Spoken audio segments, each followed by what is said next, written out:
So, Gary Lachman, thanks very much for joining me on Hermitix podcast. Well, it's absolutely my pleasure. Thank you for inviting me. We are going to be discussing your recently published book, Maurice Nicoll, Forgotten Teacher of the Fourth Way, which was published by the Inner Traditions, who were kind enough to send me a review copy, so a big thank you to them. This is a biography of Maurice Nicoll, who I already struggle to describe. Like he's kind of easily described. He's a mystic who you can very quickly say, "Oh, he's a student of Gurdjieff. He's also a student of Carl Jung, so student of George Gurdjieff or pupil of George Gurdjieff. Was going to be the heir to Jung and gave that up to go to Gurdjieff, which we'll get to, and then later on is delving into Swedenborg, which if you know Swedenborg and then read Nicoll's works, you'll see that in there. The reason I say he's kind of strange to discuss is for the fact that, well, if you come across Nicoll, it's probably primarily going to be as a student of Gurdjieff and because of the Gurdjieff stuff. So when the whole Jung angle is really pretty concealed, is kind of tucked away, and you go, hang on a minute, Carl, like the Jung, Carl Jung. So there's a lot. There's a lot to get into here, and Nicoll, as I said on Twitter, I mean, I read an essay of Nicoll's commentaries like at least once a week because they're just emphatically practical, shall we say. But before we move forward, just tell us a little bit about yourself, what it is you do, and the genesis of this biography. I mean, I knew of Nicoll's work, ages ago. I first got interested in the Gurdjieff-Uspensky work. This would have been late 70s, early 80s. Someone had given me a copy of Living Time, which is not necessarily a book in the work kind of curriculum, but it's Nicoll was what the British playwright novelist J.B. Priestley, who probably nobody knows who that is anymore, but he was a household name last century. Called the time-haunted man. He was someone who was haunted by the idea of time. And Uspensky, one of his teachers, was as well. And Uspensky wrote about strange ideas like eternal recurrence and all that. So I was given this book. So I've known who Nicoll was for some years, but how I wound up writing the book. Someone got in touch with me, a scholar, a researcher in the States, who was very, very interested in Nicoll, and he asked me if I would be interested in writing a book about him. And one of the reasons he asked me was that I'd written a book about Uspensky, and I'd written a book about Jung, and I'd also written a book about Swedenborg, who, as you say, was someone in his later life became very important for Nicoll. Swedenborg is this 18th century Swedish scientist who, in midlife, had a series of strange psychic experiences that led him to a complete turnaround, and he became a kind of religious mystic. So, in any case, I thought, well, Nicoll's an interesting figure, as you say. He started out as a Jungian, and it is a shame that his book Dream Psychology, which is one of the, if not the first, it certainly is one of the first books in English about Jung's work. And it's sort of pre-Red Book material Jung, so it's not the anima and it's not all that sort of stuff. It's basically Jung's different approach to dreams contra Freud. And it's a very, very good book. That has got lost. In some ways, he has forgotten a Jungian interpreter or a psychologist as much as he was a forgotten teacher of the fourth way. So I said, okay, well, maybe one of my publishers might be interested. But so no, don't worry about that. And he basically, funded the research for it, for which I have to thank him. And I had my own experiences with the work. I said in the early 1980s. So I knew some of it from some actual, contact with an experience. It's many, many years ago, and I'm not involved in it now at all. Although I've always been very interested and remained very interested in some of the basic sort of ideas. So yes, I wound up just writing the book, and there was a bit of a strange kind of backstory, as we say, to this, where it was originally going to be published by a Swedenborgian publisher in the States. But I think once they got a look at what was actually in the book, and we'll have to get on to that in a moment, that's the white elephant in the room, I think they hemmed and hawed, and in the end they decided they didn't want it. And so I got it back, and then I gave it to Inner Traditions, which is my publisher now. I've done a few books with them. So that's how it's appeared. So yeah, we can take it from there. Okay. Well, it's kind of getting into the book, but also about the book itself still, because there is, you can maybe say, 2.5 biographies of Nicoll. So we have one which is great by Beryl Pogson, just called Maurice Nicoll, a portrait, and then also Portrait of a Vertical Man that's by Copley, I believe. Yeah. And then the other one I'm thinking of is the Alchemy title, which I haven't actually read. Experiments in Alchemy, something along those lines. Oh, I think I know the one you mean. Yeah, and it's not like a full biography, but it draws a lot on Nicoll. But yeah. I forget the authors now. I think he also wrote a book about Ouspensky. It's skipped my mind right now. So I'm sorry. But I'm going to put my neck on the line here and say, so when we're talking about the work, we're talking about George Gurdjieff, The Fourth Way. Now, there is a lot compared to many other, so we say, alternative mystical currents. When you finally delve into Fourth Way literature, which manages to stay hidden until you're interested, and then once you get interested, you suddenly realize everyone who was even looked at Gurdjieff one time wrote a book about him. Yeah. It usually fall into two camps. One of which is almost sometimes borderline embarrassing praise of Gurdjieff, where you think, okay, he was clearly remarkable, but this is a bit ridiculous. And then the other side, it falls in the opposite way of people criticizing him and calling him, I don't know, the devil incarnate or just a complete charlatan. And there's very few, I would say, from reading a lot of Fourth Way literature, there's very few that take the middle ground of saying, like, this was a remarkable time. They were doing remarkable things. The work clearly bolstered one's spiritual growth. But at the same time, they were human and they had human problems. And so this is one of those books. I mean, I will say, your own book on Ouspensky is also another one as well of sort of blowing the cobwebs out of the work that often gets a bit snooty and saying, look, let's just look at how this was. And so what, obviously with regards to those other biographies, what approach did you want to take, especially, because you're also dealing with the work as a whole and a lot of big characters? Well, the thing is, I tell the story. I think in some ways I'm a frustrated novelist. So what I like in writing these biographies is there's a story. I don't have to make it up. It's there. I just have to tell it. And it's got an outside and an inside. So there's all the events. And in someone like Ouspensky, a Russian, he's not a mathematician, even though that's how he's been advertised on so many books. He had an interest in the fourth dimension. His father was an amateur sort of mathematician. And the fourth dimension in the late 19th, early 20th century was like chaos theory was in the 80s, or complexity, or AI is now. It was like the latest, fad. And so Ouspensky wasn't a mathematician. He was interested in that idea. He was more of a poet, kind of poet philosopher. And I got very interested in his life and his search. His most famous book is Search for the Miraculous, and this is about his years with Gurdjieff. And it's against the backdrop of World War I, then the Bolshevik Revolution, then the Civil War, and then the collapse of, the Romanov Empire. And Gurdjieff, Ouspensky, and this band of, seekers of truth, as it were, followers, are funneled across the collapsing empire. They wind up at the doorstep of Europe, which was Constantinople then.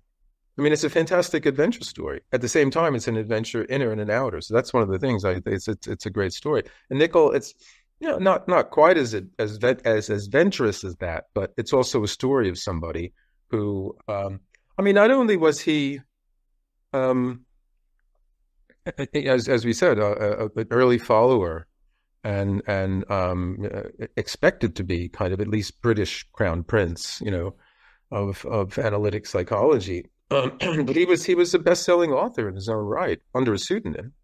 I mean, he wrote this book, Lord Richard in the Pantry, which, as I say, I don't know if people get this reference anymore, but I grew up on old movies. It's like the 1930s screwball comedy, My Man Godfrey, which it's William Powell, and I think it's Carol Lombard. I don't remember exactly who the other is. But the whole idea is an aristocrat or an upper-class person pretends to be part of the help. So it's an upstairs person downstairs. And he wrote this, and it was a best-selling book. It was a stage production, and it was even a film. It's on the BFI's Great Missing Films. And he wrote stories for The Strand when Conan Doyle and others like that were publishing The Strand. So one of the things about the work, it's called the work because it's a very practical side to it. The fourth way is the more mystical kind of, system, but the work is this practical kind of thing. It's very taxing, and as Nicoll said, Gurdjieff's method is the one of frustration. He was a master of creating inconvenience and purposeful chaos, and so on and so on. And this was something that Nicoll found himself attracted to once he broke away from this life he had here in England. So this is how I wanted to open up the conversation of Nicoll's life, because you point something out that I think is really key, not just for Nicoll, but for many Gurdjieff students, especially the ones who Gurdjieff sort of, I think at a certain point maybe gave a nod to say, like, you need to go away, and many of them really didn't want to. We'll get to that possibly later on, but you point something out, but the difference between Kenneth Walker, who also, I guess within the work tradition, study of Gurdjieff's teachings is probably his most well-known book, Adventure with Ideas. Kenneth Walker, who was a longtime friend of Maurice Nicoll. And you point out this difference between them. One in which Kenneth Walker, he eventually gets invited by a very excited Maurice Nicoll along to these meetings, but he goes out of intrigue, he just goes out of curiosity, because you say, he's already he's kind of fine with life. He's enjoying life. It's fairly good. It's not anything he's really, like, he doesn't have that, oh my God, like I have to find something right now, otherwise I'm going to implode. Whereas Nicoll, on the other hand, would you say that from day one, he has that sort of almost like nervousness to find something? Yeah, he was a desperate in some ways. He was desperate to find some kind of teaching or a system or belief or practice, a way that would reconcile these opposites in himself, which at the same time he in a strange unity. It's this spirituality, but also a great sensuality and sexuality, and which, I mean, sadly, Nicoll was brought up in this dour Scots Presbyterian background, where religion's just about how sinful you are. And his father was this alpha male. I mean, nobody knows who he is now, but William Robinson Nicoll at the time, a century ago, was a name to reckon with. And he was the editor of several, literary and political magazines. And, he's friends with the young Winston Churchill and Lord Asquith and so on and so on. And Nicoll Morris is a more sensitive, softer kind of character. I mean, I joke in the book that he reminds me, he wouldn't be out of place in an episode of Poirot, somewhere, in some estate. Oh, that's Dr. Nicoll, the famous Dr. Nicoll, and I didn't know he was staying here. He just wouldn't be out of place in something like that. And he has this jovial, kind of friendly country vicar, or country doctor bedside manner, which sets him apart from the madcap crazy guru Gurdjieff, or the kind of Iron Man logician Uspensky. But he grew up in this kind of repressive atmosphere, but he had very strong spiritual yearnings that he equated with what he called unclean thoughts. And I'll introduce the elephant now, and this was that the person who got me interested in doing the book in the first place, he very kindly sent me a huge amount of material that he had. He's writing a thesis about Nicoll. And part of this was a transcript, a Word document of these diaries, that were discovered. You mentioned Sam Copley, who wrote this book about Nicoll. He was one of his major students. I think it was 2017. Another researcher up in Edinburgh, which is where Nicoll's from, also very, very keen on Nicoll, unearthed a box of these diaries that were in Sam Copley's daughter's possession. Copley died sometime in the 2000s, and I'm assuming the daughter's still alive. I don't know. I personally haven't had any contact with anyone. I've been the hired out. I've just been hired out to do the book. Among all this other stuff that's in the diaries, which is fascinating in itself, is the first set is roughly around the World War one-ish. Into about sort of the early 1920s when Nicoll decides to jump ship and he writes a Dear Carl letter, saying, I'm sorry, I've changed my allegiance to Ouspensky and Gurdjieff, because he's attended one of Ouspensky's lectures and he's on his way to go spend several months at Gurdjieff's Institute in Fontainebleau outside of Paris. And then they break off, and then this other set of diaries that are throughout the 40s, throughout the war years, into the early 50s when Nicoll he dies in 1953. And his relationship with Jung and the relationship with Ouspensky and about his father and his own insecurities, but as he himself says in them, and as they show, even though the diaries themselves are written in this completely fragmentary, elusive, broken kind of way, and so it's like you kind of have to pick your way through, and he writes in the code. But long story short, he was obsessed with sex, and as I say in the book, it was an obsession he pursued with one hand. If you know the meaning of that, that's an old French definition of pornography. It's a literature one reads with one hand. And this was wholly unexpected. This was complete surprise. No one, you would never think this, if just from knowing Nicoll's works. And again, we haven't mentioned them, but he's in the Gurdjieff world, he's most known for this multi-volume set of the psychological commentaries on the teachings of Gurdjieff. Of being a good householder. Of being very well put together. No. I mean, it's a remarkable, and so if you, I mean, what was I going to say? The surprising thing in that is what you said earlier. If you know your Jung and you know your Swedenborg and you read those as you go along, gradually, oh, that sounds like the Shadow. Oh, that sounds like Swedenborg's Love and Wisdom, and that. So he's bringing all that stuff in. So that in itself, in the work world, is interesting because there's usually this purist kind of ethos. You kind of keep it to but that's what is the real teaching? Well, that's another whole koan that we could spend a long time on unpacking. But in any case, so but there's no hint of any of this other life that he was carrying on, this secret life of the sexual obsession, which was, and it wasn't only.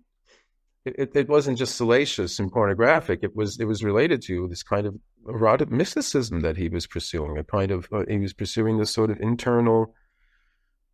eternal feminine kind of goddess figure, and in ways I suspect that are in some ways parallel to tantric or a variety of other kind of eroto-mystical methods. He was achieving these sort of exalted states.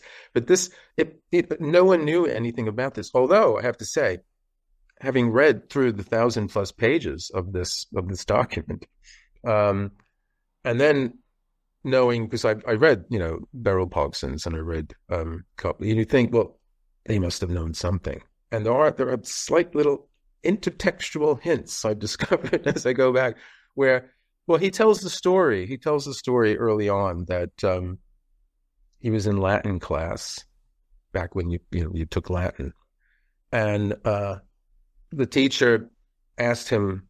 Well, the teacher picked on him to ask a question, and he hated to be asked a question because he had a stutter, and the stutter was rooted in his sense of inferiority with his father. And actually, Jung, when he met Jung in Zurich, Jung more or less cured him of the stutter. And so he was treated him for that. But in any case, he had this, he didn't want, he's cringing kind of young, but the Latin teacher said, Maurice, and what is sex? And he meant gender, right? Mm. But I mean, that's a tough question for anybody at any age. But, because he had this obsession with what he called unclean thoughts, he thought, ooh, the headmaster must know what's inside my head. So this was kind of very early, and that story gets told in the Pogson book, and I'm sure it's told in the Copley book as well. And I think Pogson even says she even doesn't quite say unclean thoughts, but says something that's pretty close, so you wonder if anyone knew about this. And this is the kind of thing biographers love and hate. It's the kind of saucy sort of thing that you like, oh, I'm going to unravel this one. But then when it's about someone who you respect and represents the teaching that you respect. And I even said when I was, once I got a load of this stuff, I said, do you know what this is? I mean, it's tough enough being an esoteric teacher and being taken seriously in any way than to have this kind of, what we would consider slightly dubious, practice being made public. So, I was reluctant, but then at the same time, I realized, I have a duty as a biographer and a writer. So, and anyone coming after would realize, oh, why he didn't mention this? My God. So I just went for it. And I took him at his word in the sense that, yes, he had an obsession with sex and he was a repressed character in many ways. And this is why, as you said, he was desperate for some kind of teaching. And one of the reasons he went from Jung to Gurdjieff, because Gurdjieff was a stricter teacher. Jung said, here, this is a method, here's a way, here's a thing, here's some hints. It's like this, work on it. And he did work on it, and he worked on it too hard. Jung even said, you're trying too hard. And if you look at these diaries, you can see this. He's like, it's his dreams, and he's analyzing the dreams as he's writing them down, and he's desperately trying to understand what's going on. And in the end, when he first attends a lecture by Ouspensky, and then Gurdjieff comes to town, he decides to go to Gurdjieff's institute in Fontainebleau because Gurdjieff, he needs someone to force him. And Gurdjieff was the guy who was going to do that. Before going forward, there's something intriguing. It seems that the best way to make a Western mystic is to just take someone who might have a natural spiritual inclination and then in their childhood put them in the most boring Protestant family imaginable. Because I'm thinking, when you were saying that, I was thinking, well, Crowley, he was in one of the driest with an authoritarian father who was beyond authoritarian, and the most banal, dry Christianity you can imagine. And I'm thinking here of what tactics they all took. And of course, Crowley is break every single taboo known to man and break everything. And Nietzsche as well, in a very dry situation, if you want to, if risk calling him a mystic, which I think is fair at times. He then takes, I guess, to philology and pulling the whole thing apart. And I guess my question there is, what do you think Nicolls, he's clearly aware of his repression with regards to this upbringing because he's, he's saying these are unclean thoughts. He has this obsession. What do you think he wanted to do with them? Crowley wants to blow everything to smithereens. Nietzsche wants to reconstruct. Well, I think, for Nicolls, this thing is yes, well, that's the attraction, though, is that they're unclean, they're transgressive. But equally, his religious, spiritual yearnings are transgressive as well, in a strangely related way, because both of them go beyond the everyday. And I'm paraphrasing, but there's some quote from this document in the diaries, and it's a fascinating document. He says something like, this immediate impulsive urge for some other kind of life. So some life at some other kind of intensity. And he relates his erotic desires, but also his spiritual yearnings with that. So they both share and this is how they unite for him. And what I can tell from the diary, his greatest moments of a kind of fused unity of consciousness and the kind of total, samadhi, what we're looking for, baby, he achieves it a couple of times through this method. But the thing, it's like he's doing it in a closet in his way. He's doing it, it's inward. Whereas Crowley was like, Crowley, it's all extroverted out there in the world. He wants everybody to know that he's like doing the most transgressive thing possible. And again, and I mean, I haven't thought about that, but I wonder that's an interesting kind of thesis. So maybe this book will sprout that, Crowley's mystical sexuality and Nicolls, who achieved it in some way. Because I mean, did Crowley? I don't know. Nicoll comes away feeling there's times where I get the sense that he achieved some kind of utter contentment, where Crowley, I never get that sort of feeling. I feel like he was always constantly on the road and he needed constant stimuli or something like that. But it was, when you say, it's like he had a whole, he built, this is one of the things I wonder though, because when he knew Jung, when they first met, Jung was going through his own, breakup with Freud. So he was going through all the psychic turbulence that produced the Red Book and all of that. And I wonder if Jung introduced Nicoll to his practice of what he later called active imagination, the sort of waking dreams that produced the fantasies that, led to the paintings and the calligraphy in the Red Book. Because this seems to be what Nicoll was doing, in a self-sex, exalted sort of way, although his accounts are not as readable, let's say, as insofar as the Red Book is readable. But it's not a strict kind of narrative and all that. It's all broken up and all that. And I mean, the scholars involved, they want to produce a published edition of the diaries, and more power to them. But I think it'll take certainly quite effort of somebody editing it to make it sort of accessible to the average reader. Mm-hmm.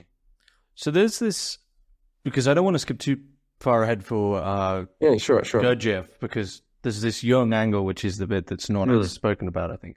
And there's this anecdote that I love, and unfortunately I can't remember where I read this in one of many Gurdjieff books, but it's supposed that I think Freud heard of, I may be getting things mixed up, if Freud heard of Nicoll going to Gurdjieff, and in a letter he didn't really, I don't think he knew Nicoll, he knew of him, he knew his importance to Jung.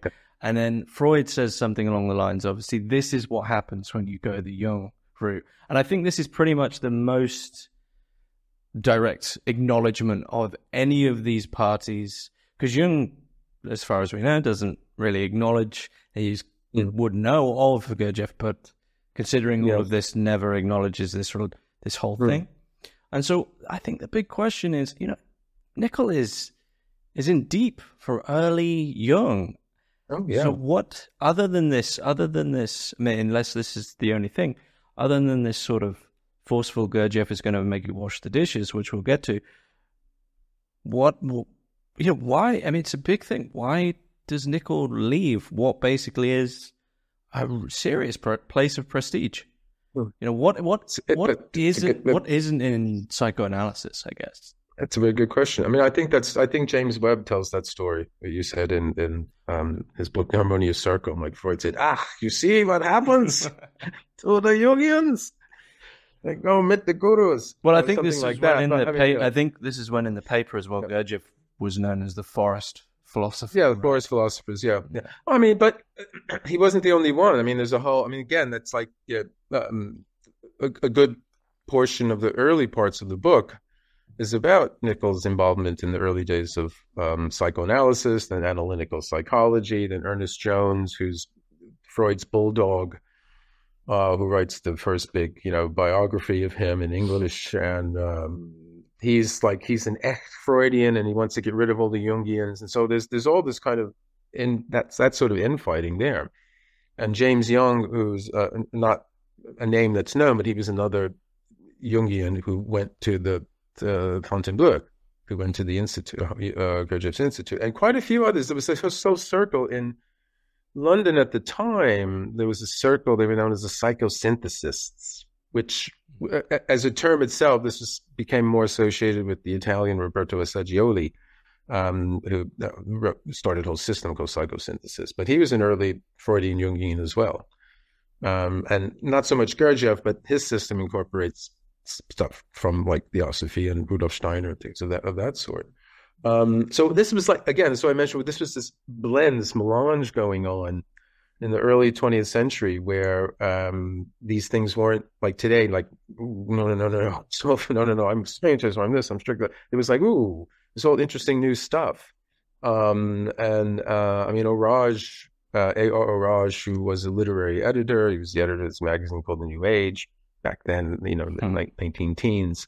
And he would write about Freud, but in the context of the Bhagavad Gita or Plotinus or something like that. So it was in this much more interesting sort of blend of stuff. So, but why did he give it up? Well, it was like I think the same thing that propelled or animated his erotic fantasies, this kind of promise of a kind of more intense life. I mean, he grew up more or less with a silver spoon. His father, not necessarily rich, but prestigious. They lived not far from where I live in North London, up Frognall in Hampstead, so not far from where I live. So, and it would have been a little bit more than 100 years ago when he first was there, so it would have been the countryside almost. Mm-hmm. You could see the hills and all that off in the distance, not anymore. And he went to nice, good schools and all that. And so, but, I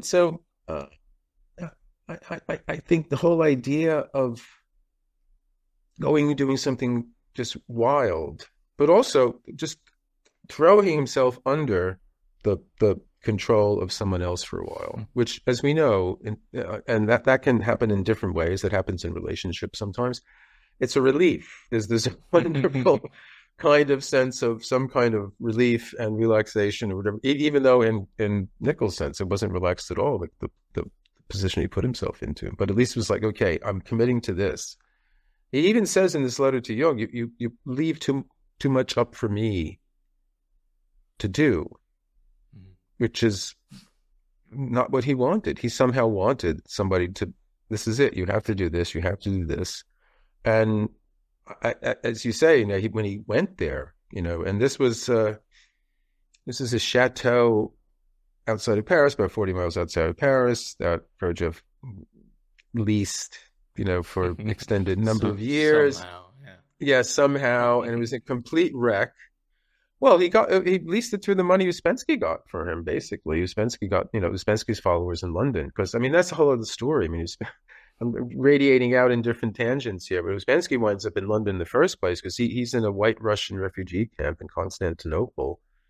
And unbeknownst to him, an English transition of a book of his, Tertium Organum, has Third Organ of Thought, which is a firework display of, speculative metaphysics, put it mildly, became a surprise bestseller in the then kind of mind body spirit milieu of the 1920s.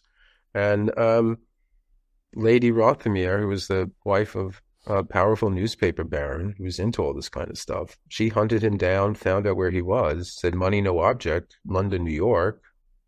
I must meet you. I love your book." And he said, "London." And he went. And he was the toast of town, not far from where I live in St. John's Wood, which at the time was a rather recherché part of town. If you know the Dennis Wheatley novels, they're a bit later on, but all this kind of stuff happens in St. John's Wood. Now it's mostly, sort of, upmarket, not particularly interesting, but at the time it was. So in any case, Uspensky winds up, at these soirees where people like T.S. Eliot and Aldous Huxley, are on the guest list, and he's lecturing to them and all that. But he's lecturing the system that he's learned from Gurdjieff, not the ideas of Tertium Organum about higher consciousness and higher dimensions. It's about, we're all mechanical and asleep. Yeah. And, there is a way to wake up. It's very difficult and demanding and so on and so on. And Nicoll's one of the ones who's electrified by this, because that's exactly what he wants. This is, I remember when I was first reading about the work, this is one of the elements, the biographical elements, that really I was like, hang on, something different is going on here, because, and Gurdjieff had a name for people he didn't want coming, as either insane or madman or tramp, I believe it was. It's the two categories of people he didn't want there. He also had age ranges, because you need a certain amount of experience before arriving. So this isn't your run-of-the-mill alternative group that might just take, let's say, any riffraff. But deeper than that, you start reading about, say, even Nicoll, his, everything we've spoken about, this is the kind of person who wants to go to Gurdjieff. A.R. Orage, he owns one of the most esteemed alternative spiritual, and, the magazine that's featuring people like T.S. Eliot, and sells that to go to Gurdjieff. And a whole host of other people who, by all appearances are not just doing well in life, are doing extremely well. And this whole thing is like, is this just upper middle class masochism? What's going on? Why? So, I mean, I just want to put that question to you, because it's, what was it that drew this? I mean, that specific kind of area of society, which I think at that time would have had a very much an appearance and a feel. I'm a Harley Street doctor, don't you know? Yes. Yeah. Why? Well, I think many of these people had already tried something else. That's one of the things too. And that's one of the, I mean, you mentioned Walker, we didn't get onto that. It was like, it's like, Gurdjieff is sort of like Sherlock Holmes. I'm the last appeal. Sherlock Holmes just said, I'm the last appeal, like someone comes to me when there's nothing else they can do. And Gurdjieff is sort of like, and this was the difference between Walker and Nicoll. Nicoll was desperate. Walker wasn't. Walker came, okay, I'll go. He listened to the ideas. Oh, they're interesting. Yes, okay. And he applied them, and he benefited by it. But he wasn't a Pollyanna. He was certainly aware of all. I mean, he was a physician, as Nicoll was, and he wrote books about sex. That was his area too. That's some of the weird things too. Did Nicoll ever talk to his longtime friend Kenneth Walker, who wrote books about sex? That was his area, about his own peculiarities. I don't know. I mean, that's a question that arises. So, but for many, and again, another thing with Ouspensky didn't go to Gurdjieff. Gurdjieff ensnared Ouspensky. There's another thing too. This is one of the reasons why they had to break up. Ouspensky didn't go to Gurdjieff desperately. Oh, I've come back from my search for miraculous, which he actually went on back in the days when travel was travel, not like backpacking on Ryanair or whatever. Now, and he went to Egypt, and he went to India, and he went to other places in search of this esoteric knowledge, and he came back empty-handed and a bit kind of bitter and cynical about it. And people kept coming to him and saying, "Oh no, you must meet this certain Mr. G." Well, hey, I've met gurus. I'm sorry, I don't want it. I don't need this stuff. And I'm writing my book. No. And they kept pestering him. So eventually he caved in. He went and met them. And Gurdjieff turned out to be who he was looking for. But he wasn't desperate. Like, he didn't have a personal kind of desperation. What was he writing at the time when he met Gurdjieff? Well, he had written Tertium Organum, which has already come out in Russia. He had written books about short books about the fourth dimension and the tarot. He was writing a book that later came out in English as New Model of the Universe. And at the time, he was calling it The Wisdom of the Gods. And he was a theosophist. He started out, as many people did, Orage was a theosophist. I mean, they started out as theosophists, and then they kind of graduated to Gurdjieff, because it was tougher. It was harder. It was not kind of, tea cozies and past lives. It was a bit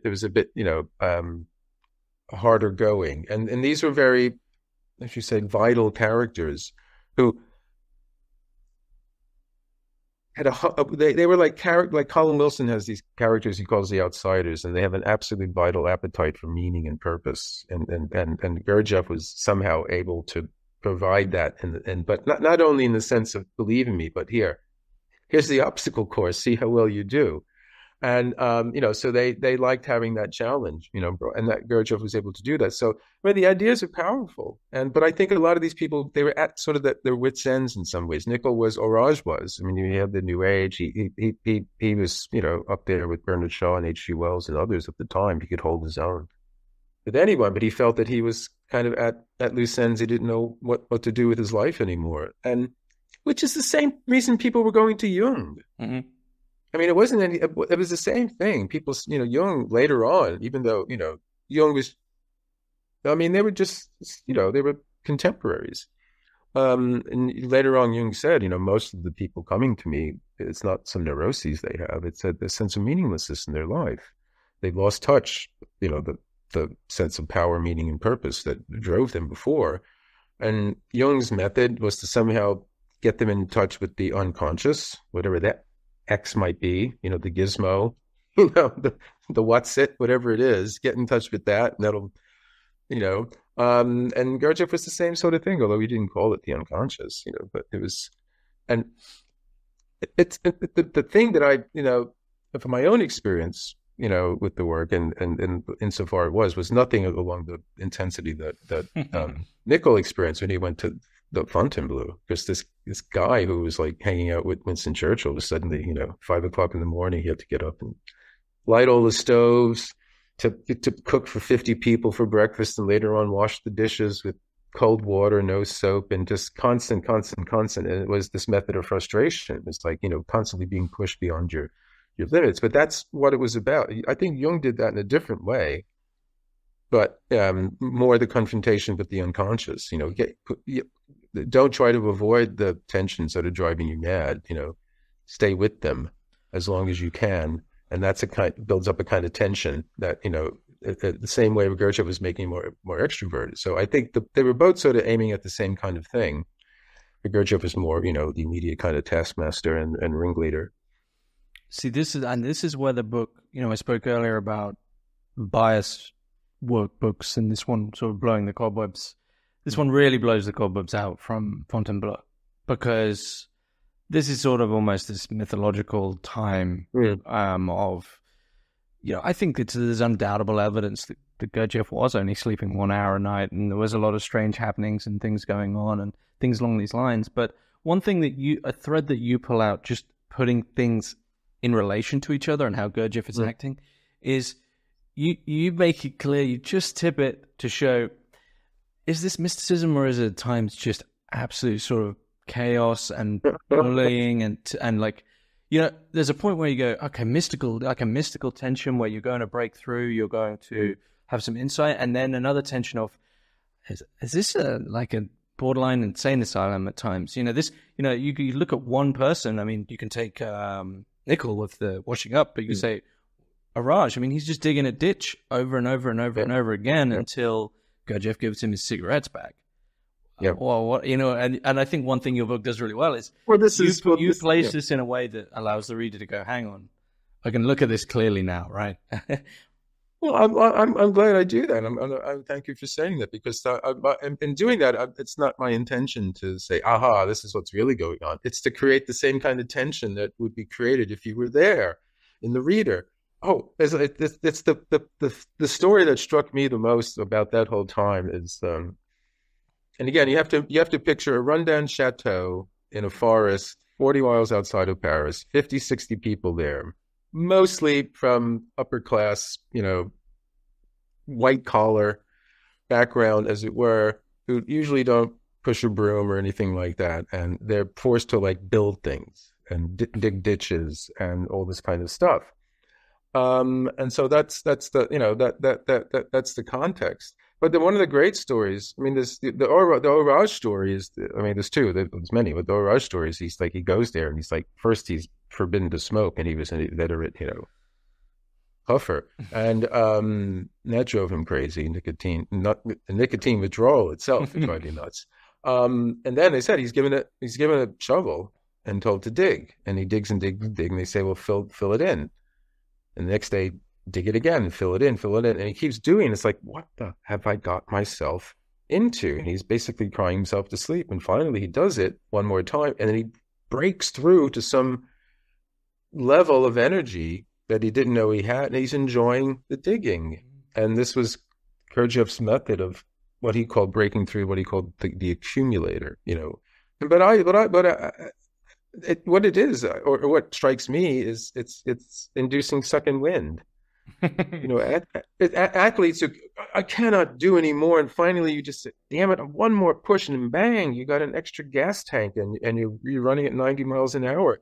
And so William James, who Nicoll would have known of, and Jung knew, and Freud met when they came to the States around 1910 or something like that. He wrote a wonderful essay called "Energies of Men," where he talks about this, and he says we live subject to habits of degree. We live subject to degrees of fatigue we've only come to accept by habit.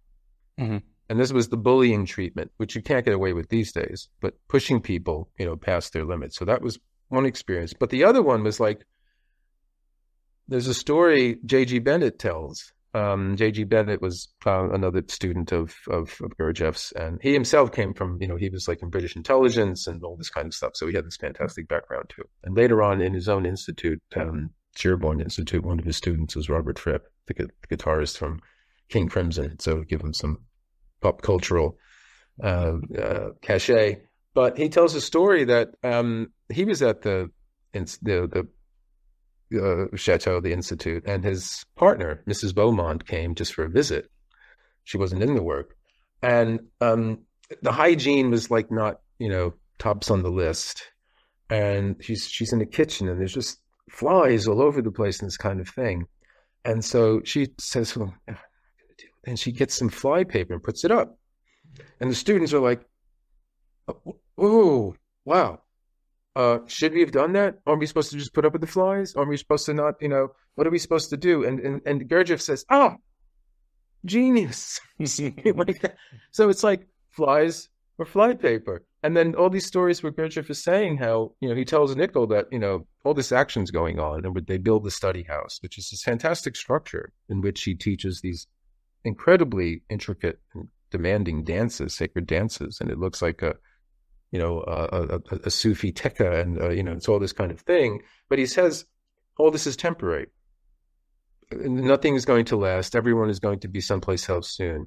So he's telling Nicoll, like, it's all, not permanent. At the same time, he's talking to Bennett, and he's saying, yes, I have plans to build an observatory up on the hill over here, and I have a method of making the planets look bigger, through, and so it's like, is there an institute?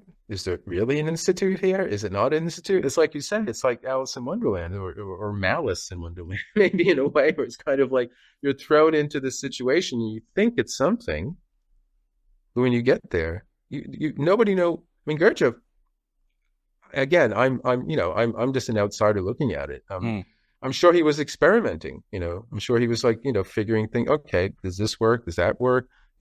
Okay, I'll remember this one. These people, they're no good. I have to make sure I don't get these types anymore, that kind of thing. And he even says later on, I need to rats for my experiments and things of that sort. So that's the kind of Mephistophelian kind of Faustian kind of, character there. It's like, the mustache and that sort of thing, where he's, experimenting with people. But he's a psychiatrist himself, I would say. He's a psychologist himself. He's learning from these kind of conditions he's creating. Do you think there's a key, because I haven't read it, but there is a relatively recent book about the similarities between Gurdjieff and Jung. As I say, I haven't read it, but often the biggest disagreements between, two powerful personalities. I'm sure there was a bit of jealousy, all too human resentment between them, because they're taking up the same space. Do you see a key difference between them, the methods of teaching? Because I think there are a lot of similarities, and even I think, I can't remember where Gurdjieff says it. I think it's might even be in Search of the Miraculous via Uspensky, where he's saying what you call the unconscious is the subconscious. So he's aware of this grammar. Yeah, but do you see if there's a key difference? Well, I think there's a lot of similarity, but they were both good cooks. They were both very physical men. Jung hammering out, stonemasonry, figures for his tower and things of that sort.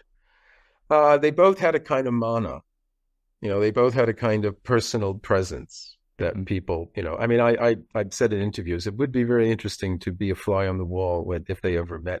And there's a story where there was a figure in the 1920s, Count Kaiserling. People don't know him anymore. But he was kind of like this sort of aristocratic traveler who wrote these books about his own search for the miraculous. And he had something called the School of Wisdom in Darmstadt that Jung gave talks at. And also comes from James Webb, where he asked Jung if he had ever met Gurdjieff, and Jung said no. And so I don't know, if that's the only source for that story is Webb, so I don't know if it's true or not. But I think the main difference, aside from the fact that Jung he played his occult and esoteric cards very close to his chest, and he wanted to present himself as I'm a Herr Doctor professor, scientist, I'm not a mystic, and all that kind of thing. But I think I think his personalities, Jung was more open. Mm-hmm. I mean, you could hang out with Jung in a way, even though he was a lawyer, but you could, I think. Mm-hmm. And something about you couldn't hang out with Gurdjieff. You couldn't even hang out with Uspensky. You could hang out with Nicoll. That was one of the differences between him. I mean, he's the kind of person, and he did this. He would hold kind of, extracurricular classes at the pub. Mm-hmm. And you would just hang out at the pub, and then if Gurdjieff had similar sorts of things, he had these huge dinners, and like if you know the stateroom scene in the Marx Brothers movie Night at the Opera, where there's a tiny little room and they keep putting more and more people into it.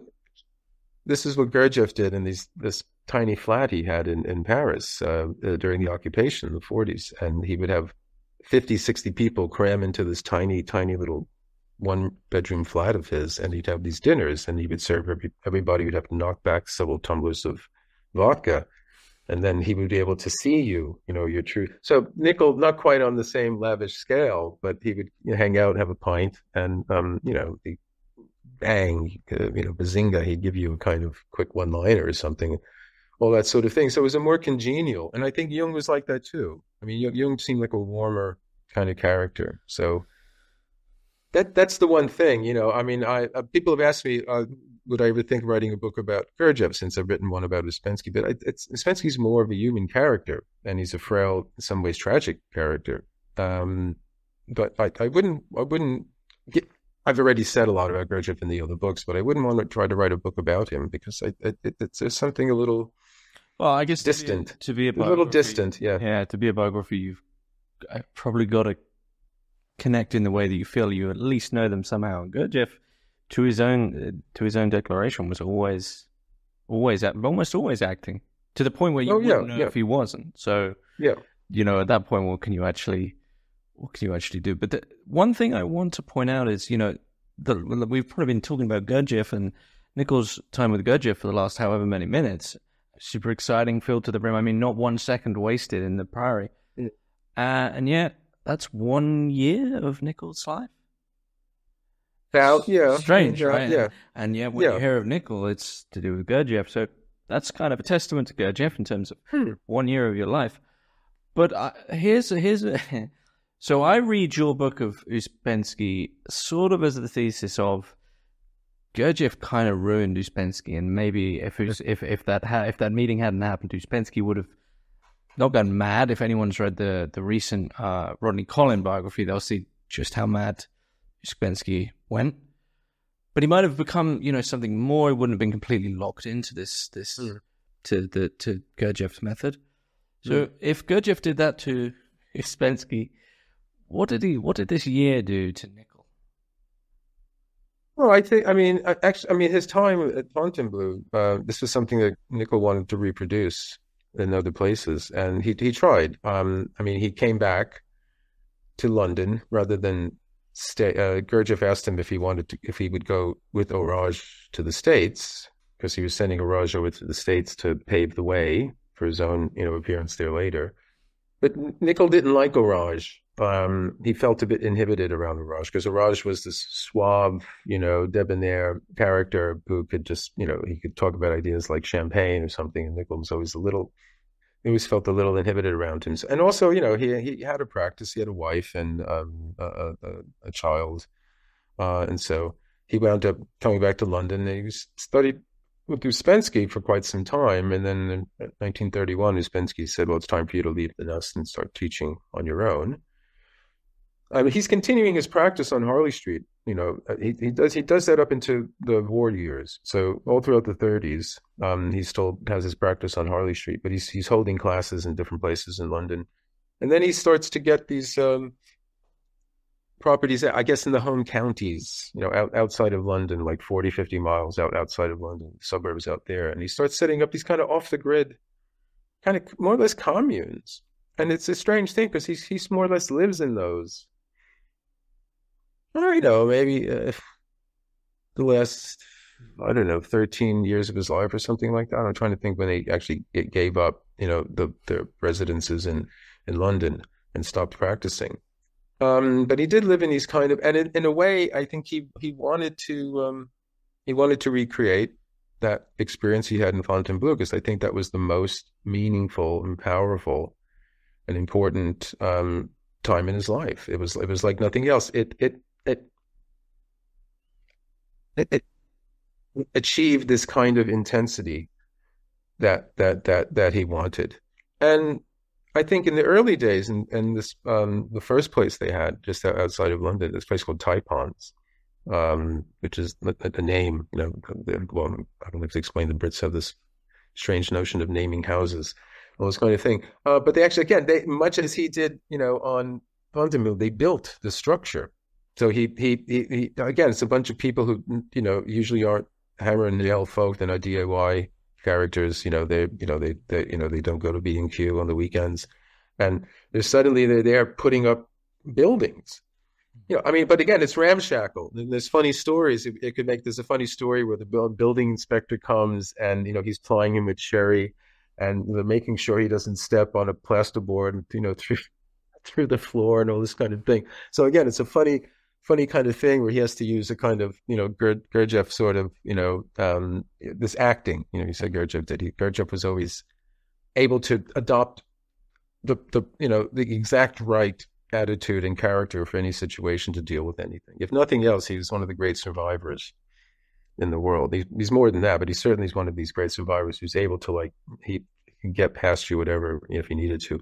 And Nicoll had picked up something like that. Ouspensky wasn't like that at all. He was, like, you know, dour, you know, in many ways, but Nicoll had picked up something like that. So you could see him kind of, oh yes, would you like another glass? And sure, yeah, Pops, and I'll show you the garden, instead of, you know, walking up that stairway because it's not quite ready yet. So there's funny stories like that.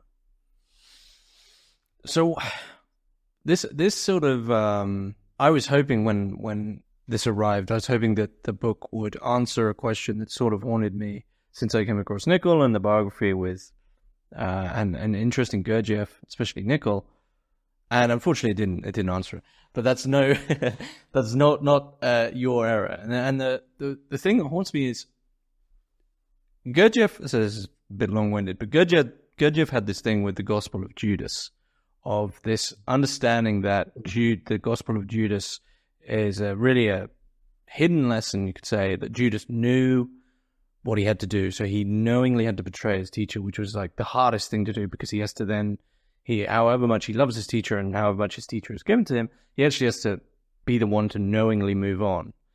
And I think why Gurdjieff was fond of this was because you look at all of Gurdjieff's big students, the majority of them have a really turbulent detachment.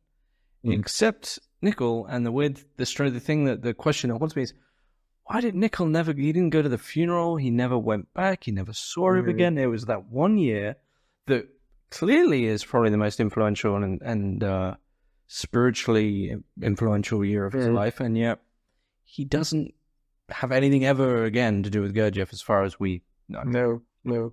Well, I mean, one of the things I ask in the book is, I asked that question, why didn't he go? And this, I suspect, is one of the reasons why he's kind of, not marginalized, but he's kind of over there. Yeah, you can read him if you want, but he's not really part of the mainstream. But I wonder in the book, you know, I said before, you know, Gurdjieff's toasts to the idiots. Mm-hmm. Kenneth Walker, he went and he came and he gave a report, and he was a teetotal. You know, I mean, Nicoll, you know, he liked his cups, but Kenneth Walker was teetotal. But he had the vodka. He had to, and it was like, here's a funny account of what it was like for him. But it's this practice, where Gurdjieff, you come, you'd be at the table, you have this dinner, you have the vodkas, and then he would see you, and he would, whatever. And I wonder if Nicoll didn't want to be seen because of this erotic practice that he was going on and writing about in his diary all the time. I just wonder, because he says, well, I've already learned, so there's no need to go back to mother, or something along those lines, or something like that. But he also didn't see Uspensky when Uspensky came back to England after being in the States, sitting out World War II in Minden, New Jersey. Actually, I visited a place called Franklin Farms, actually visited it in the 80s. And when Uspensky died in 1947, I haven't read that Rodney Collin book, but I have read the accounts that Collin, gave of Uspensky's last days and all these miraculous sorts of things and strange events happening around him. But he didn't go see him then either. And there is this kind of tradition of kind of bad partings, There's the one with Alexander de Salzman and Gurdjieff, when Salzman, who was with Gurdjieff from Tiflis, during their sweep out of a collapsing Russia. And Salzman was a sort of multi-talented artist, choreographer, and set designer, and all this kind of thing. And he was dying in Paris, and Gurdjieff wouldn't come to see him, and things of that sort. I think the stories with Salzman kind of like forced himself to see Gurdjieff when he was sitting at this cafe somewhere, and he said something like, I may be misquoting, but something like, I hope you have the strength to endure the solitude you have around you, or something like that. So I mean, was he a devil? I mean, that's just the kind of thing. But it's like, I guess life is like that, isn't it? We don't know what it is. It's never certainly one thing or the other, and at some point we have to kind of decide. And giving Gurdjieff the benefit of the doubt, I think that's he forced the crisis to the moment to the crisis. He forces them to make this kind of question. It could be ill-advised, and not everyone did well under the Gurdjieff treatment. Anthony Storr, who was a Jungian psychologist who died a few years ago, but he tells the story of some students of Bennett's, I mentioned him earlier, who was taught in his own way. They came to him, the nervous wrecks, and so it's not for everybody, So, do you think Nicoll did he overcome that sort of, that fear of being seen, that sort of boyish worry? Well, that's the thing. I don't know. I think that was the thing that people loved about him. He was approachable in that way. And everyone who ever met him, they spoke of him as like he was unlike anyone they ever met. He was somehow he had this kind of presence as well. But I don't know. At least from the diary, it's no. The diary does not leave the reader with the impression that he ever arrived at some kind of reconciliation between everything. I mean, a lot of it is the early things. It's like him wanting to be a man among men. And we're all subject to that. We're all subject to that, self-esteem and all that. But he had low we would put it as low self-esteem. It sounds kind of banal, but that was the sort of thing. And I also think this was one of the reasons why he didn't approach women. Even in these kinds of inner dialogues, these active imagination dialogues he has with this feminine kind of goddess figure, who's kind of a guide for him. She's even saying basically, you have to go out. You have to be able to be a man. And again, this sounds horribly banal, but that's what it sort of was. And I think he just felt, I don't know, he felt kind of, I think in some ways that's why he created these off the grid communities. He had his own little congregation around him, people who loved him, mostly women. There were a few members, but this happens to most of the gurus. They have lots of women around them. Steiner was celibate. He had lots of women around him. Jung had the Valkyries, or the Jungfrau, as they called them, around him. And Gurdjieff had, different. So I mean, it's not unusual. Mm-hmm. But I think he felt comfortable in this kind of extended family situation he had.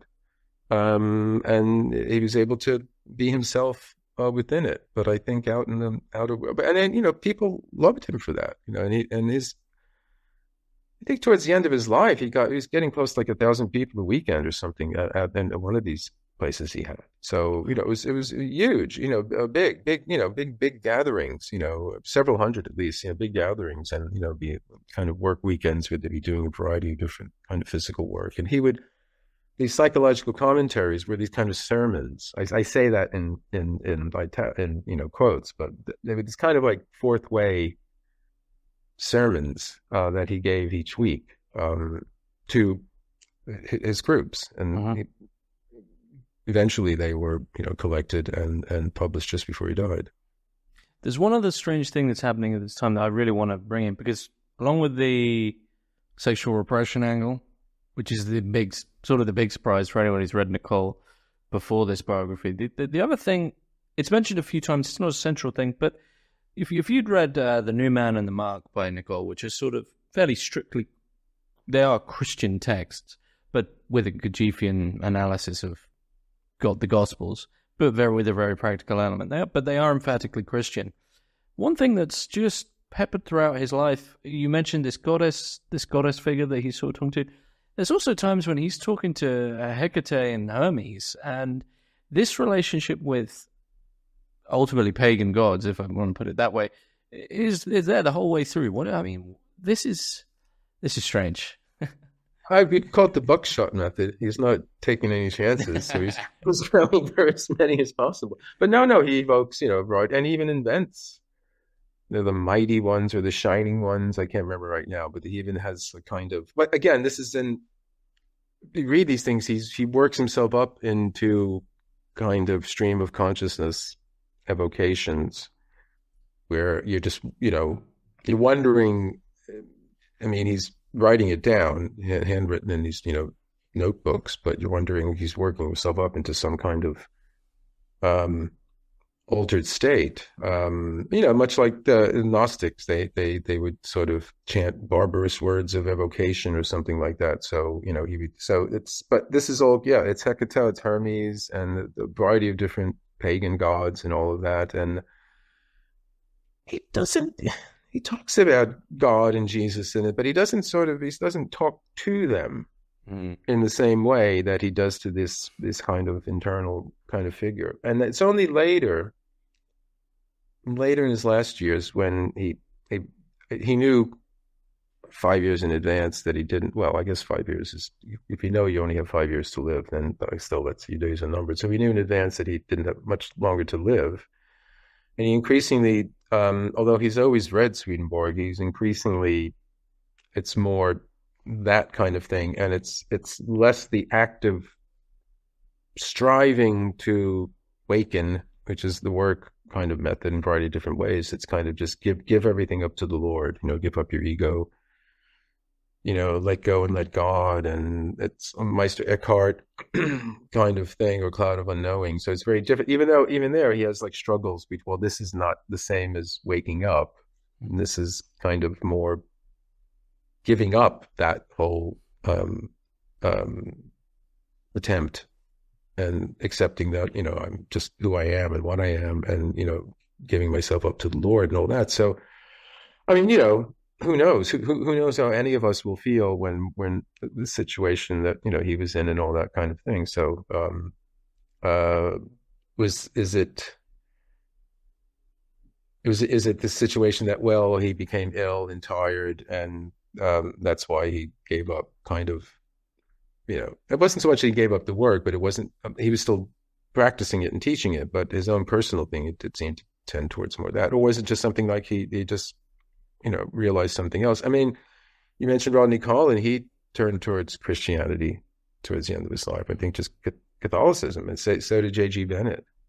Mm-hmm. So it's and there's in Gurdjieff himself, there is a kind of religious aspect, but there isn't. Ouspensky, it's something slightly more kind of scientific. Here's the system. Here's the ideas. You apply these, see what results you get. In Gurdjieff, there is all this suffering and a variety of different kind of what we would consider a bit more religious oriented kind of themes.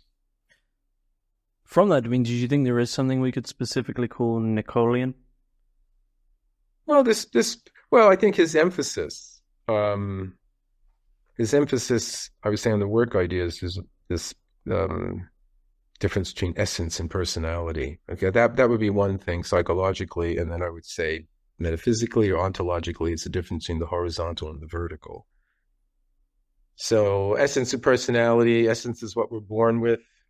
It's who we really are. But then, by the time we hit our adolescence, we start copying from everybody around us because life's tough. You figure out how you got to navigate through it and all that. And so, if I show who I really am, I'll get beaten up. And so you acquire a kind of shell, but then over time, that takes over. And you don't have contact with that essence, except in rare moments, crisis or surprise or something like that. So the whole idea then is somehow what they say is to make personality passive in some way, to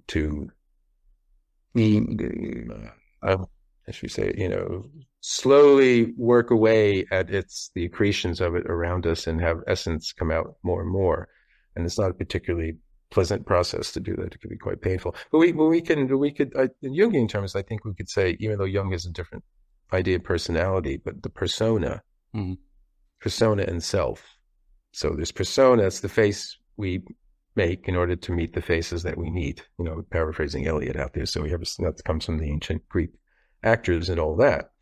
And then typically, the persona takes over and we lose contact with the self, which is a more inner being. But the vertical and the horizontal, this gets back to, I'd mentioned his book, Living Time, and it gets back to some notions of time. So the horizontal is just, tick-tock time, one damn thing after another. And the illusion of the future. So somehow in the future, things will be better in some way, either for me personally or for the world. We're all marching towards some. And Gurdjieff had a very dour, pessimistic view of all that. So actually, no, it's just repetition, the same thing. Your life tomorrow will be the same as today as it was the same as yesterday, unless you work on yourself and you change your being. And you change your being by becoming in contact with this vertical side of ourselves, which reaches up out of the everyday into this spiritual sort of dimension. And eternity is not some infinite extension in time, but being taken out of tick-tock time into this, higher kind of perspective of things. And that's the work of esotericism. That's what esotericism is supposed to do. And and Nicoll said in his books, The New Man and the Mark, that we can read the Gospels and the parables as ways of sort of introducing this idea, the difference between the horizontal and vertical in different kinds of ways. And one of the things that I found interesting, I thought, was that I think in many ways Nicoll's ideas about dream interpretation apply to how he interpreted parables. So he's still Jungian at the end. Well, I mean, just in the sense that, I mean, and I think we could also, if we know Henri Corbin's work on the imaginal and the esoteric reading of different texts. So there's a surface and then there's a depth, and likewise there's surface, the persona, and then there's the depth, which is the self. The surface, the personality, and the depth, which is the essence. So there's the text, there's the surface text of the parables, which is what his father interpreted, but literally. His father was a literalist. He was like, that's the literal truth. And like father, like son, but different. Nicoll's basically saying, no, no, if you read it literally, that's you're one of the sleepwalkers, out there, just asleep in the world. You have to read it on this symbolic level, because it's not about these literal facts, historical facts. It's the symbolic interpretation of those facts, and they have to do with changes in consciousness, what he calls metanoia, which is the Greek word what we would translate as change of mind, but that just means, I think I'll have tandoori tonight instead of sushi. It's not that kind of. It means it's a whole sort of change of being, and that's a central Gurdjieff idea too. It's like you have to change our being, and we could have a whole evening trying to understand what he means by being. But but interesting enough, it was a similar concern of his contemporary Martin Heidegger, who was also talking about being Sein Vergessenheit. We have being forgetfulness. We are forgetful being. And they both said the one thing that could wake us up to being is the vivid realization of our death. Nicoll did. No, Gurdjieff and Gurdjieff. Nicoll would have said as well, somewhere echoing that. But I mean, and all three of them didn't know each other. But it was one of those things where I just thought, oh, that's very similar. I mean, you can find similarity because they're all dealing with the same thing. They're dealing with human consciousness, human being, our place in the world, and somehow, if I had to say the one thing they're all aiming at, is what the Gospels say: life more abundant. Not meaning horizontal, multiply, but the intensity of life. The intensity of life, and this was something that Nicoll, pursued throughout his whole life. And then we get to the end of his life, and this is another place where I was really, to be honest, kind of almost upsettingly surprised, because it's not from my image of Nicoll, because this just doesn't come through in the Pogson biography at all. It's clearly alcoholism, I think, what's going on, and he's not very well at all. The end seemed not to such drastic degrees, but it seemed to be another place where he sort of mirrored Crowley's, and it just became a bit sad. Well, the alcohol is not far away from most of the people, or at least certainly Gurdjieff Uspensky. I mean, Uspensky basically drank himself to death, which is why I said he was a tragic figure in our last years. So, my impression is that, he famously had those last lectures, as it were, here in London at College House, where he rejected the work. And one gets the impression that, if recurrence was true, next time around, he might not have given in when those people pestered him about seeing that Mr. G. Or perhaps he would have gone and learned what he could have learned and carried on. I think this is one of the things you have to ask. Like, quite if Uspensky, Orage, Nicoll, all in different ways, creative individuals, writers in different ways, but they all kind of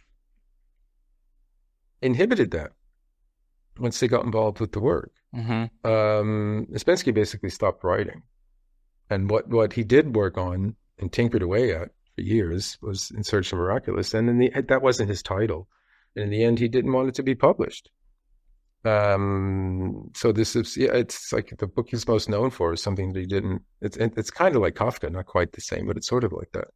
And but yeah, he there's all these stories of him in his last days. But certainly when he was in New York and in New Jersey, sitting out World War II, where people would stay up with him late into the night, and they'd get through several bottles of wine or whatever else he was drinking, and hoping to hear some esoteric wisdom, and he would tell them stories about the old days in Russia.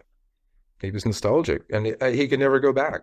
I mean, he was Russian. You have to remember he was Russian. So Russians are sentimental, nostalgic, and sad, and to begin with, so and he was a poet. He started out as a poet. He wrote this kind of prose poetry, these little poetic. If you read his book, The Model of the Universe, there is a chapter called In Search of Miraculous, which isn't about Gurdjieff. It's about his visits to the Taj Mahal, and the pyramids, and Notre Dame, and the Sufis and things like that. And there's these little pen portraits, and then he has a chapter on the tarot. So he was more of a kind of poetic philosopher than any kind of logician and mathematician. But my impression is that after he got the Gurdjieff treatment, he sort of wanted to turn himself into this strong character, and he sort of denied all that other part of himself. And I think that caught up to him, later on. Sadly, I mean, he's a hero of mine. I mean, in saying all this, I'm not trying to undermine his importance in any way. He's one of the central figures in my own development in any way I have one, but I was, reading his books 50 years ago, almost. So, I mean, I continue to read. And the reason I wrote a book about him is I felt, deeply, what's the word? Kind of sympathetic and, towards him and sad in some ways. Do you feel the same way about Nicoll? Near his end? Like, Well, I didn't feel quite the same connection to Nicoll. And again, I wanted to write the book about Ouspensky, and I was asked to write the book about Nicoll. Okay. So it's not that so it's different. So, but I came, in some ways I got a little impatient with Nicoll. I was writing the book. And I don't know if that comes through in it at all. But I got a little impatient because he has this really bad habit of not finishing anything. Yeah. And as a professional writer, I have to punch out, 2,000 words a day, get it done. The idea that you sit down. Well, it made me realize my readings of things such as his books. I mean, really, the Living Time is probably the most complete, the one that feels the most complete. But when you mentioned that really he never really finished much writing, not in the sense of project that he's set out and done from A to B. When I was thinking back to my readings, I was like, yeah, that makes complete sense. Well, I mean, the new man basically, someone grabbed it and said, "Oh, let me look what what you're." Yeah, no, don't worry about it. Let's just publish it. And had they not done that, and likewise the commentaries, which is strange because, as I said earlier, he used to contribute stories to the Strand, and they're actually good stories. And he wrote this fantastic science fiction novel, which I'd be great if someone put it out. It's called The Blue Germ. I mean, it would have been better during the COVID time. Not that COVID disappeared, but at the height of it, because it's a science fiction story about a germ that kills all the other germs. And it makes you immortal. And the only how you know you have it is that your skin turns blue, a light sort of shade of blue. And it's a question of, what do you do with immortality? Now that we have it, what do we do with it? So it's a kind of, to me, it's like what I like best about science fiction. It poses an interesting question, and it's kind of a philosophical sort of question. But the science fiction context is what enables us to ask it. It's actually it's well written and all that. So you think, what happened? What is this kind of? It's and Orage too. Not that he wrote one of the first books on Nietzsche in English. He was always writing articles. He wrote 2 books on Nietzsche. But after that, he just devoted everything to interpreting Gurdjieff's book Beelzebub's Tales to his grandson, which needs interpretation, undoubtedly. But he seemed to lose his own, kind of spark. So again, I don't want to paint the picture of somehow it was a negative thing, although it did have these consequences. Yeah. So, and one can't help but ask those kinds of questions. At least I feel that's what my job is to do. Sort of loss of confidence for all of them across the, and also the irony is, of course, that Orage's commentaries, most work groups would say, don't get involved with commentary. Read it yourself 3 times, then you can have a go on that. Yeah. Where would you advise people to begin with Nicoll?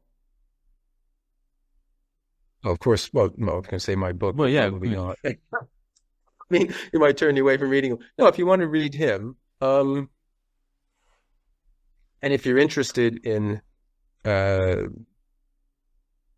Fourth Way, and it's called the Fourth Way because there's 3 traditional ways: the ways of the fakir, which is the way of the body, the guy who sits on the bed of nails, has his arms outstretched, for hours. Somebody who spends a lot of time at the gym or in yoga class today. Or there's the way of the emotions, the devotional, the monk. So bhakti yoga, so someone in the Hare Krishna is out there chanting, that kind of thing. And then there's the way of the intellect or the mind, the yogi, who's, dhyana, practicing concentration. But each of those things, the body leaves out the emotions and the mind leaves out the body and the mind leaves out the other 2. So Gurdjieff's method was the fourth way in which all of those 3 were combined at the same time. So when he had people at the prairie, they'd be doing physical labor. They'd be given mental exercises to do, self-remembering, we tend to, I mentioned Heidegger and forgetfulness of being, but we tend to forget that we exist. We tend to forget that we actually hear, it slips into a movie or something like that. And we're watching it rather than we're actually in it. Self-remembering is that strange feeling that I've always felt. It's the kind of, Ouspensky even described it, it's like when you're traveling and you someplace you've never been before, and suddenly it's like, oh God, me here? Everything becomes 3D or HD. So try to maintain that kind of sense of yourself. Meanwhile, I said Gurdjieff was master of creating, uncomfortable situations. He put people together whom he knew would not get on. So you had to deal with your emotions. So you're dealing with all these three things at the same time. So that's why that was the fourth way, and all of that. But yeah, I mean, I think if you're interested, start with the psychological commentaries. I mean, they're big books, but I think it's the most accessible. Mm-hmm. I mean, if you're interested in what we call esoteric Christianity, then you want to start with a slim book. You start with the New Man, but it's just there's no explanation, there's nothing. It just goes bang into it, So he's just interpreting the Gospels from this esoteric. Esoteric means inner. So the exoteric would be the literal. When Jesus was at Cana and they ran out of the wine, he turned the water into wine. That's magic. He did that. Some people say, well, that's what happened. He had these powers to do that. But Nicoll's interpretation is that the jug means something, the water means something, the wine means something. That's kind of three stages of a sort of esoteric development. So the literal teaching is the jug. It's a solid kind of thing. The water is the psychological, where it's a little bit more than that. It's not just exactly the literal reading of that. There's something there. And then the wine is when the water is turned into the wine, and it has the spirit in it, and it's the higher teaching and all that. And you can see parallels. Like if you know a bit of history of religion, or say Christianity, like the Gnostics, who were the early Christians. And from many accounts, they were the true Christians. And it was the Petrine Church, the Church of Rome, that Peter, that actually they took over, but they weren't the real Christians. And Nicoll would say, Petrine, Peter, stone, Petra, petrified. That's the literal interpretation. The Gnostics had the symbolic one, but they had this hierarchy, or that's a bad word, differentiation between different character types. So there were the Heilig, who were just sensual, literal kind of people. And then there were the other ones who, I forget exactly what the word is, pneumatic, there's the sort of psychological, and there was another one who was like the spiritual. So there's different levels of spiritual understanding, different levels of understanding the Gospels, different levels, and this runs through all of esotericism, different levels of understanding the Bhagavad Gita, different levels of understanding the Upanishads, different levels of understanding Book of Genesis, whatever, a variety of different sorts of things. So it's the inner reading. And Nicoll's interpretation strikes me, the way he interprets it, and it's similar to how he says dreams operate, although he doesn't say this in the New Man, but it's this way of, it's a metaphoric, analogical way of understanding things rather than the literal one. So the literal one is just like metaphor, water under a bridge. What bridge? Right, that's the literal. What bridge are you talking about? You cannot explain to someone who doesn't understand it what it means. It's an image. It means something. It means like, yes, at some point this was important to us, but now it has moved down there and that kind of thing. Oh, why didn't you just say that? That's a literal interpretation. So, but the whole idea of the esoteric is that it's not just knowledge. It's not just factual. Okay, here's the answer to the question. You have to get it. It's like a joke. The joke's explained to you. It's not funny. You have to see it, and you get the joke. You have to see the meaning of the dream. God had the strange dream, and that, oh God, now I understand what that meant. It takes this kind of, whatever you want to call it, something that not everyone has, where they can see. They can see, oh yes, I understand what that means, and you'd never be able to explain that to someone who doesn't have that. What about the dream psychology book? Would you recommend that? I would, if you're interested in earliest book in English about Jung's work, and Sonu Shamdasani, who's a Jungian scholar, he's even pointed out that it's one of the earliest and one of the best at that time. And the fundamental difference between Freud's ideas about dreams and Jung's is that Freud is interested in where dreams are coming from, and Jung is interested in where dreams are going to. So for Freud, it's causal. What's making the dream happen? Mm-hmm. It's your hidden desires to do X, and the dream camouflages those so that you could have a good night's sleep. But to me, that always stops it there. Well, we don't always have a good night's sleep. So that doesn't work. But in any case, we'll leave that there. But Jung is like, oh no, it's not like what causes the dream. It's like the dream is pointing towards something in the future. Mm-hmm. The dream is pointing towards some potential or capacity of the individual having the dream that wants to come out. So it has a teleology. It has a purpose. It has an aim rather than a cause. So that's a different sort of thing. So once you understand the cause, okay, that's why I had the dream. Okay, fine. Now Jung is sort of like, what does the dream want? And I think in some ways, even though Nicoll understood that, I think this is the kind of thing that gave him a bit of trouble if you read the diaries. Saying, yeah, I got the theory, but what does it? And anyone who's worked with dreams, you know that it sounds perfect in theory, but when you try to do it, it's not as messy. Easy as that. Gurdjieff, of course, would just say don't bother with dreams at all. You shouldn't be having them. They're a waste of emotional energy. Yeah, exactly. And Ouspensky too, although Ouspensky wrote a lot about dreams. There's a wonderful chapter in The Model of the Universe. Nothing about interpreting them, but he was always interested in how they came about. So he wrote quite a bit about the hypnagogic state in between sleeping and waking, where he would be able to watch dreams take place. So he had nothing good to say about Freud or Jung or anything like that, but he was very interested in the dream state. Even, during the time when he was still doing the work, there's stories about, him complaining to Nicoll that his cat, Ouspensky's cat would like wake him up in the morning when he was still hovering in the dream state, and bother him or something like that. So, I mean, that's, Nicoll knew that dreams meant something. He must have just decided, okay, I'll follow, what the drill is here now. And, but, he must have known that, again, he continued, maybe of the diaries, maybe diaries from the 30s, or I don't know, but, certainly throughout the 40s and into the early 50s, he was writing down his dreams all the time. Is there anything you'd like to add about your book or Maurice Nicoll that you feel is should be added in? Obviously, there's any time with the work history, Gurdjieff history, there is everyone becomes a figure, and almost everyone's written a book. Well, I think if you're interested, I have to say myself, it's